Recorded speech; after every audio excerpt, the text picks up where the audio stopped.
It'd be silly if we started suddenly writing like the Eagles, because they do it better.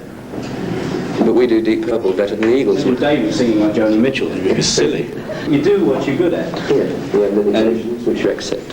What comes out is a conglomeration of 5 people's ideas and the way they play. You are what the audience make you. It's no good saying. It's no good saying you're a serious musician and everybody starts laughing at you. You know. They're right. Exactly. You know, if you do what you do to the best of your ability, then the audience puts you into a category. You don't. They make you. They say, well, these are now a heavy rock band. This is a nice folk band. You don't say that. You know, you're too inside it. You can't say anything. You have a reputation for being the loudest band in the world. Are you happy with this? No. You're not happy with it? It's wrong. There's so many other bands that play loud all the time, whereas we use a lot of light and shade in the music. When it's quiet, it's quiet. When it's loud, it's loud. There's various other bands I could mention that just continue to play loud all the time. Ian Campbell folk group. Well, they're loud. We're just the loudest one they ever measured. That's all. Yeah, really. I mean, you know, they never measured anybody else to that extent. And nothing to be proud of. It's nothing to do with aggression. You want to present an aggressive image. Oh, well, we certainly would like to be. We like to think of ourselves as a vaguely aggressive band. I mean, we're not that interested in being anything else. In terms of fighting and seat smashing and. No, that's gratuitous. Aggressive. That's gratuitous. Shame. I mean, and that doesn't come from the band. The band doesn't actually encourage that. It might invoke it. Occasionally you smash equipment, I understand. Well, I'm smashing the wife. Seriously, I mean, if I feel that, you know, I want to get me yah-yahs out. No, it's a great way of doing it. Sometimes when you do a show and that doesn't happen, then you leave the people with a load of built-in tensions which haven't been released because they've been taken up and nothing's quite burst them. And if somebody just goes ahead and gets completely destructive, then that's it. Somebody's broken the bag for them and it all goes away. In fact, we did one gig in the States. We started Mistreated, which is a track on Burn, and he just couldn't get the sound he wanted, you know, from it. It was a new instrument, so he just smashed it to pieces. He broke 3 guitars in one gig in Washington on his last tour in the States. I couldn't believe it. I just wept. The whole essence, though, of going to a rock concert is for the release of it, the emotional release. You know? Yeah, it's like, I mean, take any rock concert, right? At the beginning of the evening, it's a potentially morning. Yeah, it's a potentially violent situation if you think about it. There's 2, 3, 4, 10, 12, 20,000 people, whatever the size of the venue is, who are all like, you know. Why are they like that? Because they're excited about what they're going to see. Because presumably, well, particularly in a smaller venue, let us say, most of the people there are there because they are fans of yours. So it's cathartic, is this violence? They're not going to imitate it. I wasn't going to use the word catharsis because I hate intellectualizing on that level. I don't think it's quite. Nothing against the way you put it, but I think it's a very simple situation of A lot of very excited people all together. You need to be entertained and released and sent home happy. The release you can get is like the physical release, which I think is what we promote. Right? Physical release. I'll put it there. All right. An acoustic thing is purely a nice evening. A nice, you know, like happy feelings and things like that. There is a certain aggression. You can draw parallels in other kinds of entertainment or art.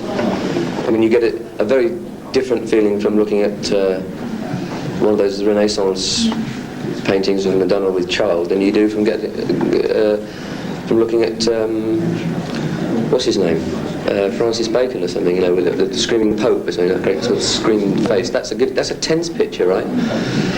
Whereas, or the Mona Lisa, let's say, you know, is a very serene picture. So I mean, contrast has to exist in all forms of entertainment or art or whatever you get. And you're the Francis Bacon band. Much more than, much more than the Leonardo da Vinci.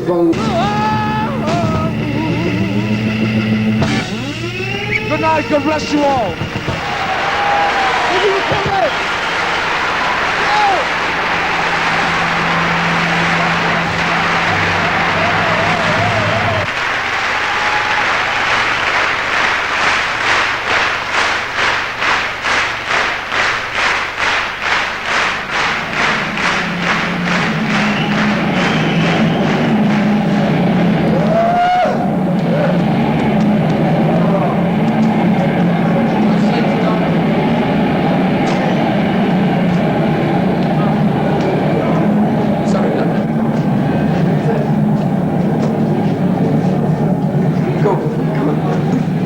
No, it turns me on that. It's the thing. I love it.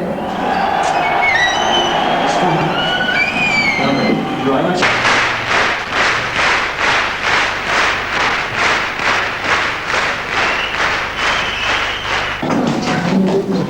I turned around, I saw Richie throw his guitar up and you kick your drums to pieces, and I thought, I can't sacrifice a mic. And I thought, I'll kick the monitors off, you know. And I thought, can I afford it? I'll go off. Remember, I've got 8 mics on. I threw a ring on the floor and jumped on it. You know. Crushed your grave.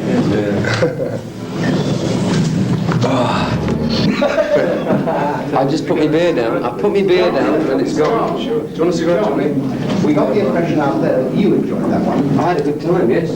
I could have done with another hour. You could have danced all night, Bill. Drum roll. Too busy talking. Yeah. One of my sons here, there. Hello. You ready? Give me a drum roll. Give me a drum roll. All I need is a drum roll. Jay. Give me a head. Sorry. Didn't say a word. Did not. Carmen! It's Carmen Hughes. See, I have my own dressing room because I like to tune up and I like my solitude before I go on stage. I tend not to get too involved in people because, to be quite honest, I find a lot of people are boring. I find myself boring most of the time. I don't like to be caught up. I always like to be the opposite. I always was at school. That's why I don't smoke. I used to find everybody at school smoking, you know. Oh, it's a big deal, man. Smoke, you know, rebellious image. Like, I thought, well, because of that, I won't smoke, and I never have, you know. Maybe if they hadn't smoked, I would have done, you know. Yeah. Mind you, I was probably doing other things which were just as bad, if not worse. I'm still very moody, shy, and very honest, which a lot of people can't take, you know. Honest? Yeah. And which is the hardest thing in this business is to is sincerity. Once you can fake that, you're laughing, you know. We're not brilliant songwriters, you know. I write most of the stuff, but I think some of it stinks, you know. We only get away with it because we're so good musically, you know. In fact, I wish some people would come forward and write songs for us, because we need it. But there are times when I feel like just saying, oh, let's forget it, you know, let's all go home, and we've all got enough money to just say, well, I'll do another LP when I feel like doing it. Because really, that's what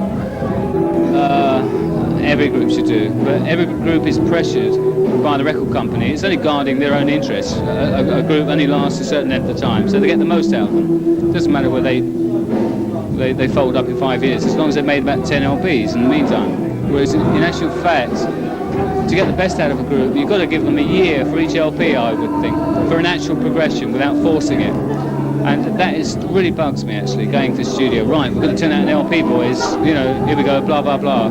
I've got to write a song today, you know. It's just ridiculous, you know. Yeah. And I don't know if I've got the guts to do it, but I've often thought, that's it. I'd like to leave, not the band, I just want to get out of the business, play when I feel like playing, and do a record when I feel like recording. It'll be fantastic, but you can't have it all your own way, you know. In terms of like longevity, this job comes last. It comes last. You're given probably anywhere between 2 and 10 years, I would say, at the maximum, right, to make your. You've had 6. We've had 6, yeah. But out of the 6, I would say 3 have been financially excellent. The other 3 were Getting out of debt. Getting out of debt. Yeah, exactly. The debt that it cost to start this band We started this band with one main idea and ideal, and that was that everything we did would be, by our lights, excellent. I think you know, the justification for what you do always comes from the amount of success what you do has, providing we keep ourselves together and we believe in what we do. We've never been great lyricists, and we don't write sort of fantastic melodies and tunes, you know, except for Child in Time, which is quite a pretty tune. I mean, there's not that many pretty tunes, or Is that something you regret? no, not particularly. Yeah, I regret it to the extent that if we could find a really great melody that would fit in with the way we play and the way we want to play, then fair enough. You'd use it, you know, like a shot. But we're more of a. We don't construct our songs like, say, Rodgers and Hart used to, you know, or Lennon and McCartney, even. They're sort of amalgams of what everyone is able to. From a certain basic idea. Ian might come up with a sort of a drum rhythm. Well, he came up with a drum pattern. You Fall No one. That's opening track on side 2 of Burn. Came purely and simply, initially, from a drum rhythm that Ian thought up. Whereby Might Just Take Your Life came from an organ chord sequence that John had. So you start with the basic, simple little idea, then you get 5 minds saying, well, I think this would fit with that. That's what we do. You know, that's maybe why they're not too melodic, they're not too lyrical. We're a rock band. I mean, I don't like the term hard rock. I don't like the term heavy metal. You know, I'd like to think of ourselves as a rock and roll band. Burn, Machine Head, In Rock seem to centre around a specific kind of theme. Not even a theme you can put into words. But they hang together. You know it's part of that album, and it feels part of that album. And you can play the album from A to Z without thinking, oh, that sticks out like a sore thumb. You see a progression in your album career? It's sort of gone like that, you know, to us. We've gone up and then taken 1 step back, then 3 steps, then 1 back, you know, in terms of the albums. Can you talk about your fairy tale discovery? Yeah. With the accent on fairy. I've always wanted to get on, you know. And I auditioned Deep Purple last year in August. No, it was... Presumably you're nearer normality than they are. I mean, they've been living in this fantasy world so many years. Presumably the contrast between... I've always had the fantasy there, you know. Sorry. I've always wanted, I've known what it was about, you know. I just wanted to, instead of standing outside the door, I wanted to get in, you know. And you're happy now you're there? I'm very happy, yeah. Right. What's it like being a superstar?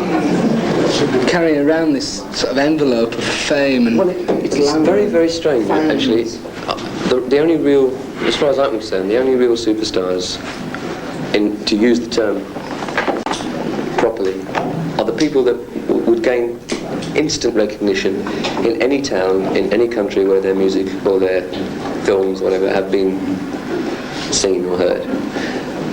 Rock musicians don't actually come in for that kind of recognition outside the sphere of being in a concert hall and its environs. People can now say to me, what's it like to be a superstar? And I say, pardon? Because I'm still playing the same as I did before, but it's like changing a job. It's like anyone changing a job. I'm playing with better people. The money side is there. I mean, financially it's fine, but it's a change of job. And to be called a superstar just because you've changed your job or firm, as Ian put it, is just stupid to me. I just can't... No, it must have altered your lives. You don't eat fish and chips now, you presumably go... Do it for fancy. Do it for fancy. You might have the wrong ideas. If you don't want to eat fish and chips, you can afford not to eat fish and chips. That's the only... All it is choice. We don't walk around with hand mirrors, you know, like sort of admiring ourselves all the time, you know. Like, as Ian puts it, once the job is over for that particular night, You go home or you leave, and once you're out of the surrounding area, honestly, hardly anybody would recognise you unless they happen to be a fan of yours and have pictures of you at home or something. Or your album. I mean, like. Is that phony? No, it's because. I'd rather be recognised musically than as a face. It's an insulated world, rock and roll. You know, I mean, it doesn't actually get to Mrs. Hodgkins at number 43. You know, it gets to her daughter maybe or her son. Actually, I'd like to get to Mrs. Hodgkins' daughter. She's all right. Paul McCartney's discovery. Yeah, that's right. Very Hodgkin. Do you see what I'm trying to say? It's very insulated. And if it does happen in the street, if some Joe Box comes up to me in the street and asks for my autograph, of course I'm knocked out. I love it. It's a great feeling. But you give up such a lot, you know. You give up such a lot when you're doing this. What? Time. That's what you give up. You know, for an hour and a half you get on stage, you're probably spending 2 or 3 days, you know, away from your home life. Your social life gets screwed right up because you're pissing off to different countries every month or so. And that's a huge thing to give up. That freedom to say, I think I'll go to the pictures tonight, because you can't, because you know tomorrow you'll be playing 1,000 miles away, you've got to get a plane. Now you may say, quite rightly, that you'd give up that freedom for the amount of money involved. I might do, yeah. And that's exactly what I'd say. Yeah. Which is why I'm doing it.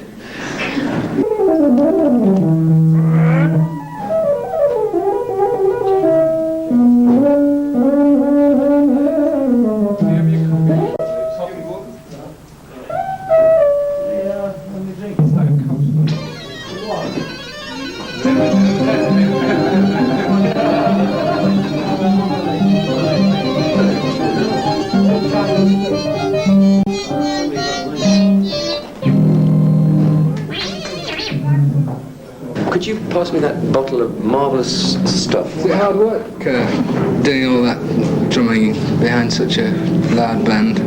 Not tonight. Physically it's quite demanding. The hardest thing is keeping the sweat out of my eyes, believe it or not. That's the hardest thing. It's fun, but it's not that difficult, other than if you're not feeling like 100%, it can get a bit tiring after half an hour. Well, if you're not feeling 100%, what makes it hard is trying to make yourself feel 100%. Because you know you should be playing better. Because really, I don't want to sound twee or anything, or trite. Or it will, but it's not intended to. You do seriously feel an immense necessity to be good. And it stems from the fact that you are being paid by a lot of people to excel and to excite them. And if you know you're not doing it, I get so brought down. You know, it's amazing how just doomy you can get. You can walk off stage and literally be in tears. Getting back to the studio thing, why we're probably a little bit on the subdued side on record is because when you're recording you find that there's one engineer and a couple of T-boys around, and it doesn't really inspire you to turn out your best.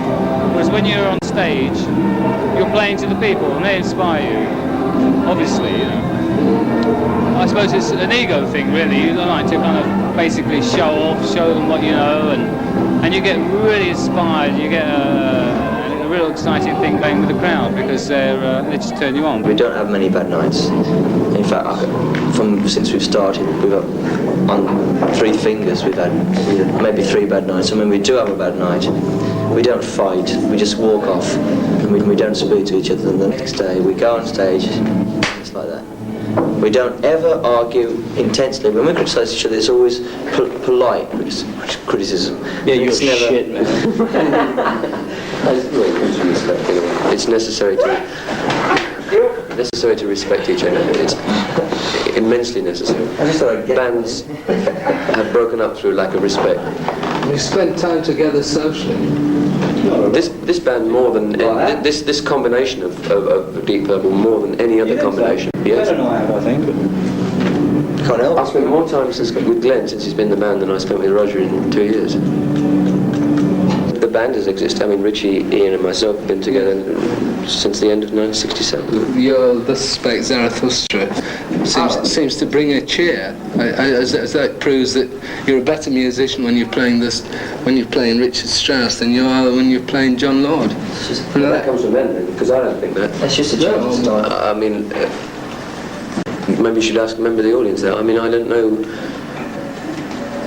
It's recognition, if you like. I mean, it's recognising a familiar thing.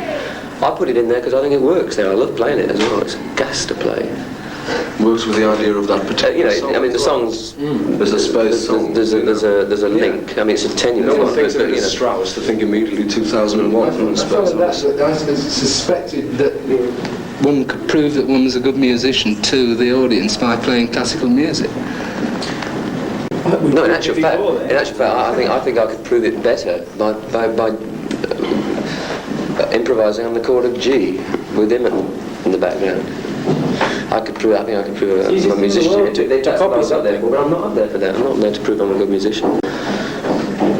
I'm up there because, well, all sorts of things, but not that. One is because it's my job. Two is because I love it. And three is because I can't do anything else.